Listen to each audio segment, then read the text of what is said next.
तो आज चलिए दोस्तों, आज हम चैप्टर 4 पढ़ेंगे 6 क्लास के बुक साइंस का बुक का।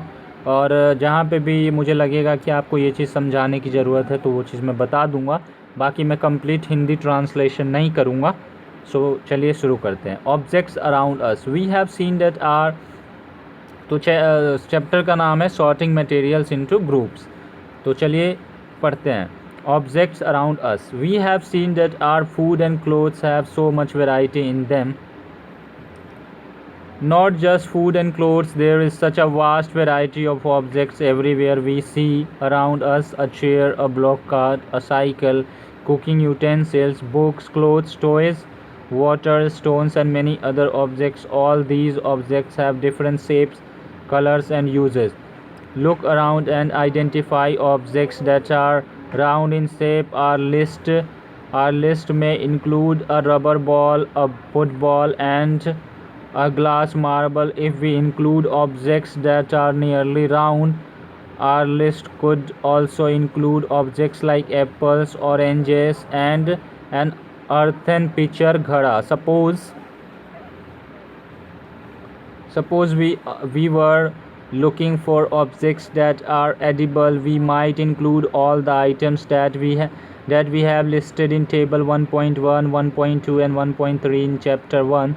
We might also find that some of those round shaped objects we just listed out are also in this group. Let us say we wish to make a group of objects that are made of plastics, buckets, lunch boxes, toys, water containers, pipes, and many such objects may find a place in this group. There are so many ways to group objects. In the above examples, we have grouped objects on the basis of their shape or the materials they are made from. All objects all objects around us are made of one or more materials. These materials may be glass, metal, plastics, wood, cotton, paper, mud, or soil. Can you think of more examples of materials? Activity 1. Let us collect as many objects as possible from around us. Each of us could get some everyday objects from home, and we could also collect some objects from the classroom or from outside the school. What will we have in our collection? Chalk, pencil, notebook, rubber duster, a hammer, nail, soap, spoke of a wheel, bat,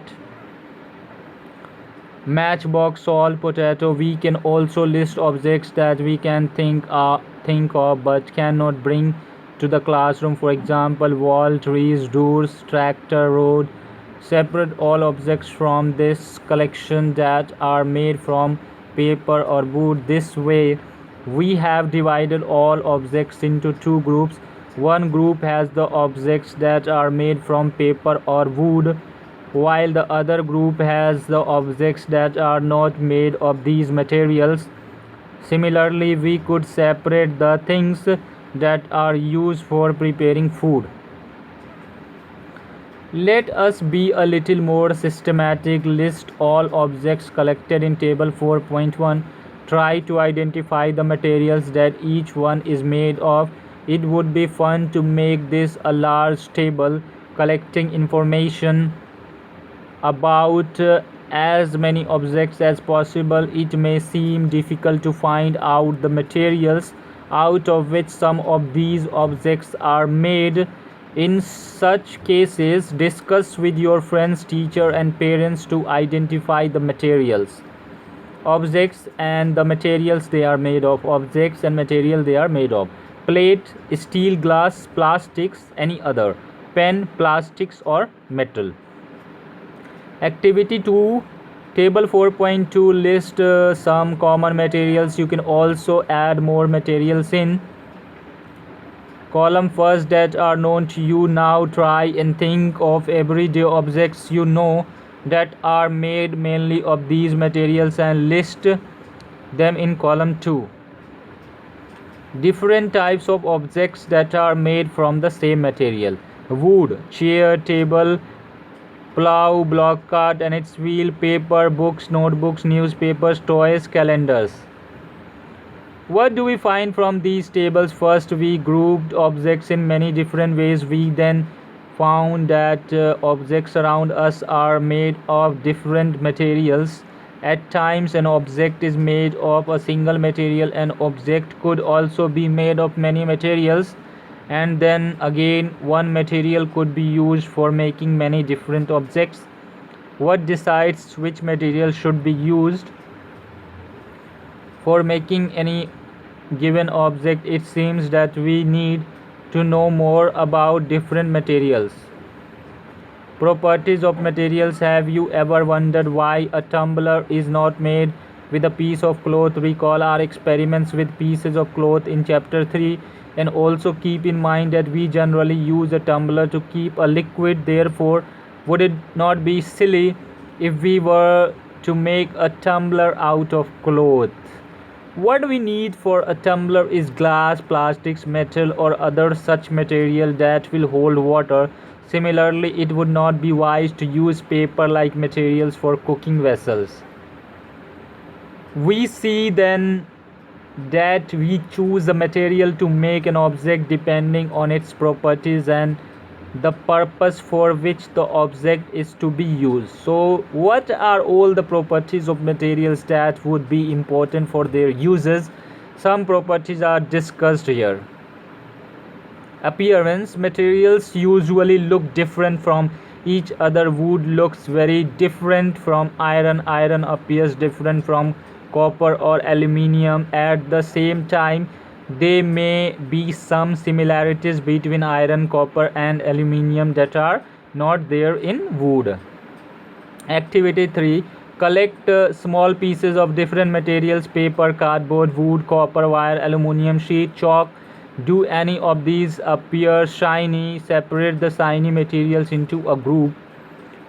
Now observe as the teacher cuts each material into two pieces and look at the freshly cut surface.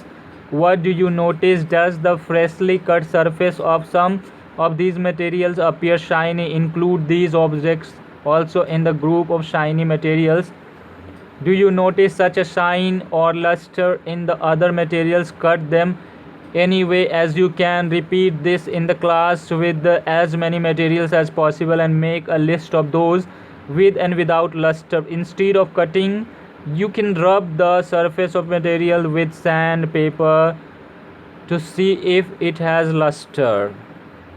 Cutting pieces of materials, see if they have luster. Materials that have such luster are usually metals. Iron, copper, aluminium, and gold are examples of metals. Some metals often lose their shine and appear dull because of the action of wear and moisture on them. We therefore notice the luster only on their freshly cut surface. When you visit an iron smith or a workshop, look out for freshly cut surfaces of metal rods to see if they have luster. Hardness. When you press different materials with your hands, some of them may be hard to compress while others can be easily compressed. Take a metal key and try to scratch with it the surface of a piece of wood, aluminium, a piece of stone, a nail, candle, chalk, any other material or object. You can easily scratch some materials while some cannot be scratched so easily. Materials which can be compressed or scratched easily are called soft, while some other materials which are difficult to compress are called hard. For example, cotton or sponge is soft while iron is hard. In appearance, materials can have different properties like luster, hardness, be rough or smooth. Can you think of other properties that describe the appearance of a material?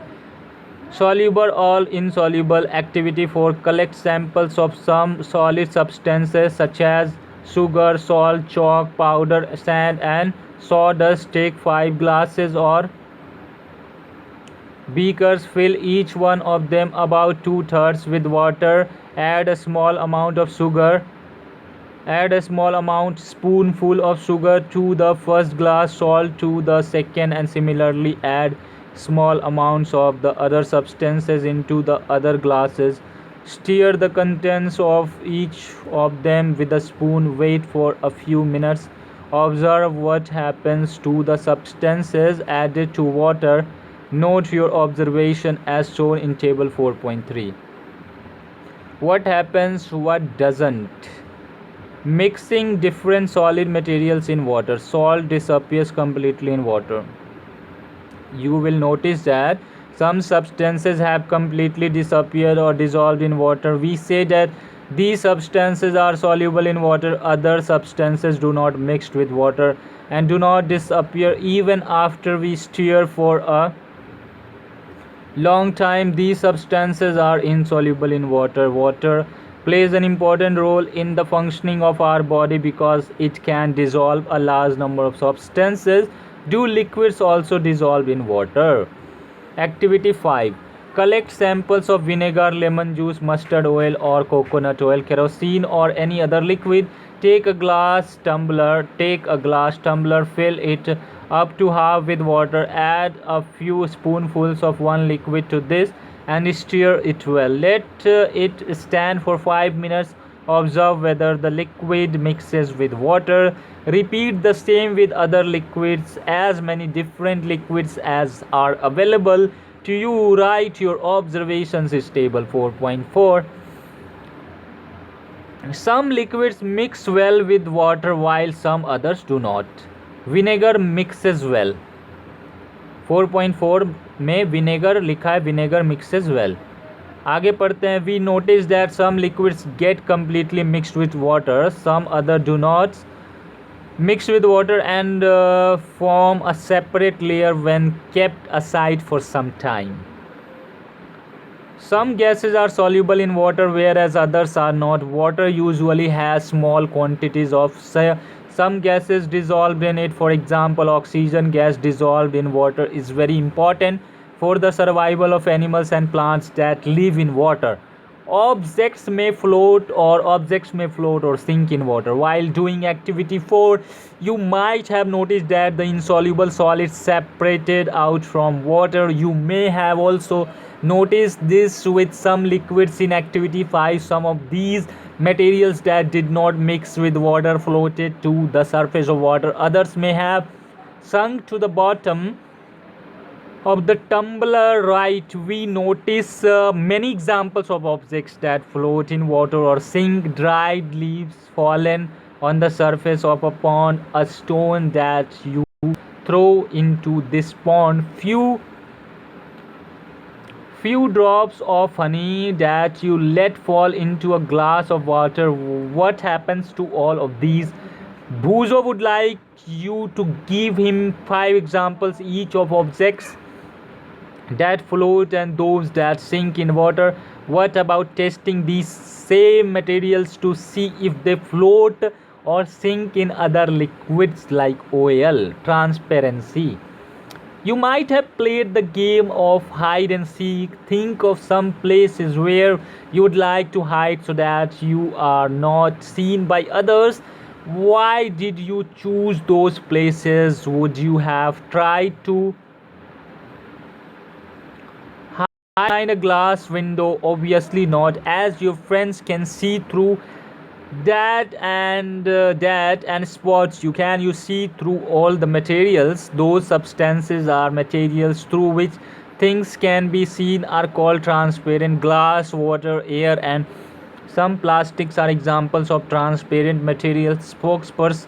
Shopkeepers usually prefer to keep biscuits, sweets and other eatable in transparent containers of glass or plastic so that buyers can easily see these items. On the other hand, there are some materials through which you are not able to see. These materials are called opaque. You cannot tell what is kept in a closed wooden box, a cardboard carton or a metal container. Wood, cardboard and metals are example of opaque materials. Do we find that we can group all materials and objects without any confusion as either opaque or transparent? Activity 6. Take a sheet of paper and look through it towards a lighted bulb. Make a note of your observation. Now put 2-3 drops of some oil and spread it on the sheet of paper. Look again towards the lighted bulb through that portion of the paper on which the oil has been spread. Do you find that the bulb is more clearly visible than before? But can you see clearly through the oil paper? Is everything on the other side of it visible? Perhaps not. The materials through which objects can be seen but not clearly are known as translucent. Remember the oily patch on paper when we tested food items for presence of fats. That was translucent too. Can you think of some more examples of translucent materials? We can therefore group materials as opaque, transparent, and translucent. Paheli suggests covering the glass of a torch with your palm at a dark place. Switch on the torch and observe the other side of the palm. She wants to know whether palm of your hand is opaque, transparent, or translucent. We learn that materials differ in their appearance and the way they mix in water or other liquids. They may float or sink in water or may be transparent. Opaque or translucent materials can be grouped on the basis of similarities or differences in their properties. Why do we need to group materials in everyday life? We often group materials for our convenience. At home, we usually store things in such a manner that similar objects are placed together. Such an arrangement helps us to locate them easily. Similarly, a grocer usually keeps all types of biscuits at one corner of his shop, all soaps at another, while grains and pulses are stored at some other place. There is another reason why we find such grouping useful. Dividing materials in groups makes it convenient to study their properties and also observe any pattern in these properties. We will study more about this in higher classes. So here are the keywords: hard, insoluble, luster, material, metals, opaque, rough, soluble, translucent and transparent. So students, आपको इन सब का meaning लिखना है comment box में. ये जो keywords हैं इनके मीनिंग्स आपको कमेंट बॉक्स में लिखना है. और आप मुझे ये भी बता सकते हैं कि इसको इलेबोरेट करके कब पढ़ना है और कब इसको हम हिंदी ट्रांसलेशन में भी समझ सकते हैं. अगर आप वीडियो देखते हैं तो आप मुझे बता सकते हैं. मैं आपके एवरी कमेंट का रिप्लाई करूँगा. ठीक है, तो समरी पढ़ लेते हैं. Objects around us are made up of a large variety of materials. A given material could be used to make a large number of objects. It is also possible that an object could be made of a single material or of many different types of materials. Different types of materials have different properties. Some materials are shiny in appearance while others are not. Some are rough, some smooth. Similarly, some materials are hard, whereas some others are soft. Some materials are soluble in water, whereas some others are insoluble. Some materials such as glass are transparent and some others such as wood and metals are opaque. Some materials are translucent. Materials are grouped together on the basis of similarities and differences in their properties. Things are grouped together for convenience and to study their properties. तो आप मुझे ये भी बता सकते हैं कि हम एक्सरसाइज कब कर सकते हैं. जब भी आपको एक्सरसाइज करना हो तो प्लीज़ टेल मी. हम एक्सरसाइज का भी एक वीडियो अलग से बना देंगे, तो इसी तरीके से हम लोग पढ़ेंगे. So please share this video to your classmates and family and friends. जय हिंद, जय भारत, वंदे मातरम.